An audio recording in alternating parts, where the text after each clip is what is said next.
इस समय एक अहम खबर आ रही है राजधानी दिल्ली से। प्रधानमंत्री नरेंद्र मोदी की अध्यक्षता में एक अहम बैठक हो रही है प्रधानमंत्री कार्यालय में, जिसमें रक्षा मंत्री राजनाथ सिंह, विदेश मंत्री डॉक्टर एस जयशंकर, गृह मंत्री अमित शाह भी शामिल है। राष्ट्रीय सुरक्षा सलाहकार अजीत डोभाल भी इस बैठक का हिस्सा है। करीब 20,000 भारतीय बच्चे इस समय यूक्रेन में अलग अलग जगह पढ़ रहे हैं। कई बच्चे फंसे हुए हैं, एयरपोर्ट जा रहे थे इस उड़ान के लिए, लेकिन बीच में उन्हें रोक लिया गया।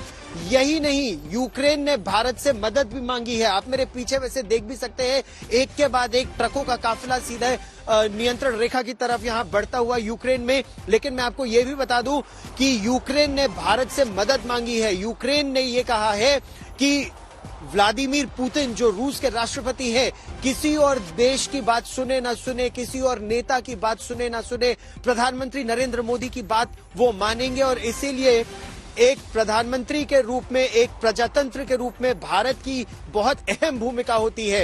हिमांशु मिश्रा मेरे सहयोगी हमारे साथ जुड़ रहे हैं ज्यादा जानकारी के लिए। हिमांशु, ये जो बैठक है, क्या ये 20,000 भारतीय बच्चों को वापस लाने की बैठक है, स्थिति की समीक्षा है, या फिर भारत कुछ हस्तक्षेप शांति बहाली के लिए कर सकता है?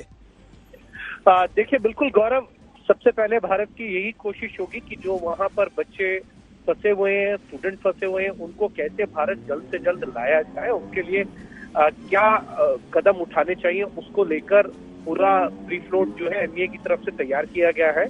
गृह मंत्री अमित शाह, रक्षा मंत्री राजनाथ सिंह, एनएसए अजीत डोभाल, निर्मला सीतारमण और जो है विदेश मंत्री एस जयशंकर वहां पहुंच चुके हैं, और बाकी सीनियर ऑफिसर्स भी हैं। तो उनको किस तरीके से बाहर लाया जाए, यूक्रेन से भारत लेके आया जाए, इसको लेकर पूरी एक समीक्षा बैठक चल रही है। दूसरा, किस तरीके से भारत जो है यूक्रेन और रशिया के बीच में शांति वार्ता के लिए कदम आगे बढ़ाए और उसमें कैसे इन्वॉल्व हो, इसको लेकर भी बातचीत होगी। लेकिन सबसे पहली बात, भारत की एक ही सोच है, एक ही रणनीति है कि जो भारतीय यूक्रेन में फंसे हैं, सबसे पहले उनको वहां से जो है भारत लाने के लिए क्या क्या तैयारियां करनी है और किस तरीके से क्या क्या कदम उठाने होंगे, वो सारी प्लानिंग जो है उसके ऊपर डिस्कशन होगा।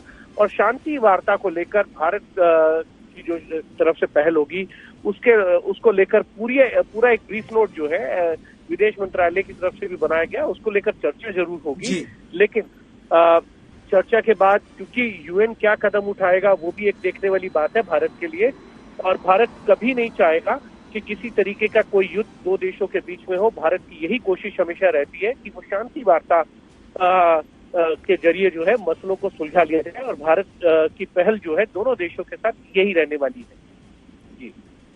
जी, अब भारत निरंतर ये बात भी करता आया है। हिमांशु, फिलहाल इस जानकारी के लिए बहुत बहुत धन्यवाद। भारत यही पहल भी करता आ रहा है कि संयुक्त राष्ट्र में भी शांति के जरिए, बातचीत के जरिए इस समस्या का समाधान पाया जाए, क्योंकि भारत के दोनों ही देश बहुत अच्छे मित्र हैं, या यूं कहे तीनों ही देश बहुत अच्छे मित्र हैं। रूस भारत का पारंपरिक मित्र है, बहुत अच्छा। अमेरिका के साथ भारत के संबंध लगातार सुधर रहे हैं। और अगर आप मेरे पीछे देखें, इस समय और टैंक, तोपखाने, बड़ी बड़ी गाड़ियां यहां पर जा रहे हैं। इस समय बहुत तेजी से सुरक्षा का सामान नियंत्रण रेखा की तरफ लिया जा रहा है। पुलिस हमको बोल रही है कि हम उस दिशा में ना दिखाएं, तो आइए हम लोग उस दिशा से हट जाते हैं। अभी हम उस दिशा में नहीं जाएंगे, क्योंकि पुलिस हमको लगातार कह रही है कि हम वो उस दिशा में ना दिखाएं जिस तरफ से उनके तोपखाने, टैंक और बख्तरबंद गाड़ियां नियंत्रण रेखा की तरफ जा रही हैं।